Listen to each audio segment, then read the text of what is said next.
السلام علیکم dear students, امید ہے کہ آپ لوگ خیریت سے ہوں گے۔ آج نظم ایک آرزو کی تشریحات اور مرکزی خیال، خلاصہ اور مشق کریں گے۔ تو اس کا مضمون میں نے پہلے سے اپلوڈ کیا ہوا ہے، آج میں آپ لوگوں کے لیے اس کی تشریحات کروا رہا ہوں۔ سب سے پہلے آپ لوگ خلاصہ لکھیں گے، علامہ اقبال کی لکھی ہوئی نظم ہے۔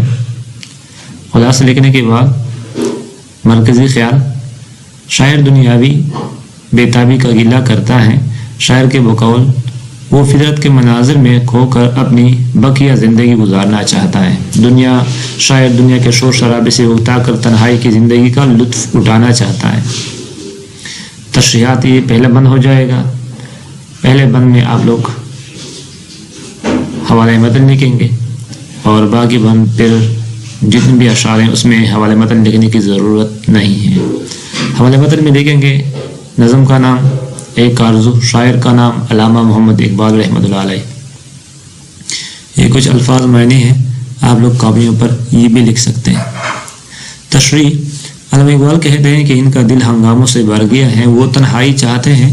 محفل اور خوشی تب ہوتی ہے جب دل زندہ ہو، لیکن جب دل مر جائے تو پھر محفل اور میل جول کی کوئی خوشی نہیں ملتی، یعنی لوگوں سے ملنا جلنا یہ انسان کو پھر خوش نہیں رکھتا۔ میرا دل شور اور محفل سے بھاگتا ہے، میرا دل ایسا سکوت ڈھونڈتا ہے، یعنی ایسی خاموشی، ایسا سکون خاموشی جس پر تقدیر بھی قربان ہو جائے۔ شاعر کہتا ہے کہ اس کو دنیا سے کوئی سروکار نہیں، وہ میلے اور محفل سے دور رہنا چاہتا ہے اور سکون چاہتا ہے۔ تو یہ پہلے بند کی تشریح ہو جائے گی۔ دوسرا بند: مرتا ہوں خاموشی پر یہ آرزو ہے میری، یہاں سے سٹارٹ کریں گے اور آخر میں خلوت میں وہ ادا ہو، یہ دوسرا بند ہو جائے گا۔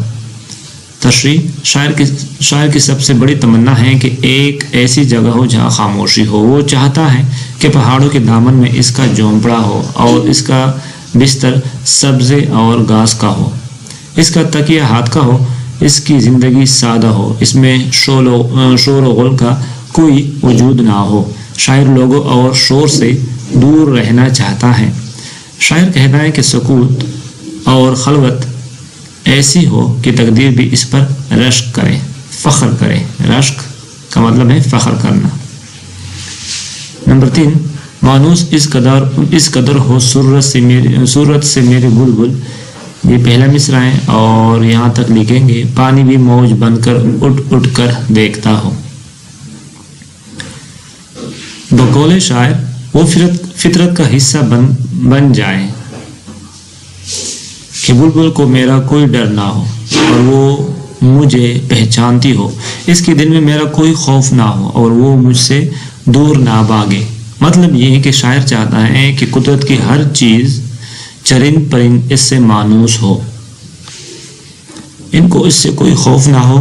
شاعر کہتا ہے کہ پہاڑوں کا منظر بھی بہت حسین و جمیل ہو، کہ پانی بھی اس نظارے کو دیکھے اور پانی کی موج بھی اٹھ کر اس کو دیکھے۔ بند نمبر 4: پانی کو چھو رہی ہو جھک کر گل کی ٹہنی، اور آخری مصرع: سرخی لیے سنہری ہر پھول کی قبا ہو۔ تشریح: شاعر فطرت کی خوبصورتی بیان کرتے ہوئے کہتا ہے کہ ٹہنی پانی پر جھکی ہو تو اسے ایسا لگتا ہے کہ کوئی حسین،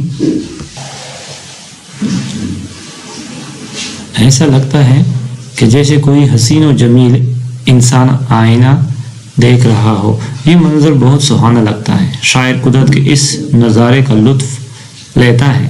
سورج جب شام کے وقت ڈوبتا ہے تو آسمان پر سرخی آ جاتی ہے، جو ایسے محسوس ہوتی ہے کہ جیسے سورج دلہن کو مہندی لگا رہا ہے۔ یہ منظر بھی قدرت کا کرشمہ ہے جو بہت حسین معلوم ہوتا ہے۔ پھول پر جب یہ روشنی پڑتی ہے تو ایسے محسوس ہوتا ہے کہ جیسے ان سے سنہری روشنی نکل رہی ہو، یہ سنہری پن ان کو سرخی عطا کرتا ہو۔ بند نمبر 5: پھولوں کو آئے جس دم شبنم وضو کرانے، اور بے ہوش جو پڑے ہیں شاید انہیں جگا دے۔ شاعر کہہ رہا ہے کہ جس وقت شبنم پھولوں کو وضو کرانے آئے تو اس وقت میرا رونا میرا وضو ہو، مطلب میرے اس رونے کو دیکھ کر ہر وہ دل جو نرم اور دردمندانہ ہو اس کو رونا آ جائے گا، اور وہ بھی زار و زار رونا شروع ہو جائے، یعنی زور و قطار سے وہ بھی رونا شروع کر دیں۔ اور جو لوگ غافل ہیں میرے اس طرح رونے اور فریاد کرنے سے شاید اس دل سے غفلت کے پردے جٹ جائیں اور وہ بیدار ہو جائیں، اللہ کی قدرت کے نظارے دیکھیں اور شکر ادا کریں۔ یہ تو بچوں تشریحات ہو گئی ہیں۔ آپ لوگ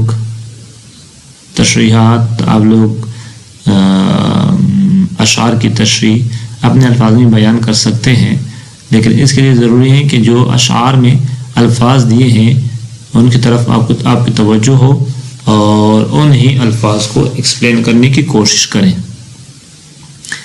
چلیں اب آتے ہیں مشق کی طرف۔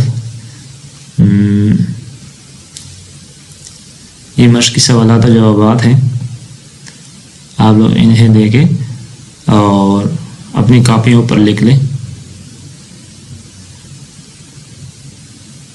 3-4 سوالات و جوابات ہیں، انتہائی آسان ہے، کوئی بھی مشکل نہیں ہے اس میں۔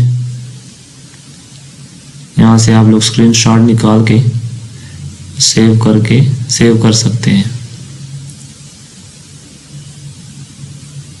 اچھا، یہ کچھ آخر میں بک کے آخر میں ضرب الامثال ہیں جو کہ بک ورک ہیں۔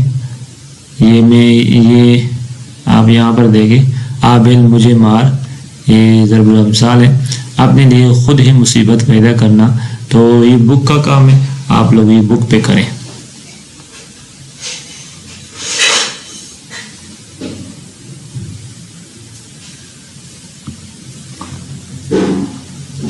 تو یہ ایکسرسائز ہو جائے گا۔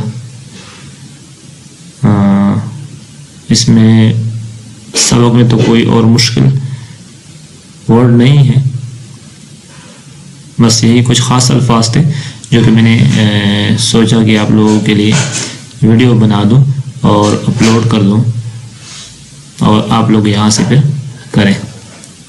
اوکے، اللہ حافظ۔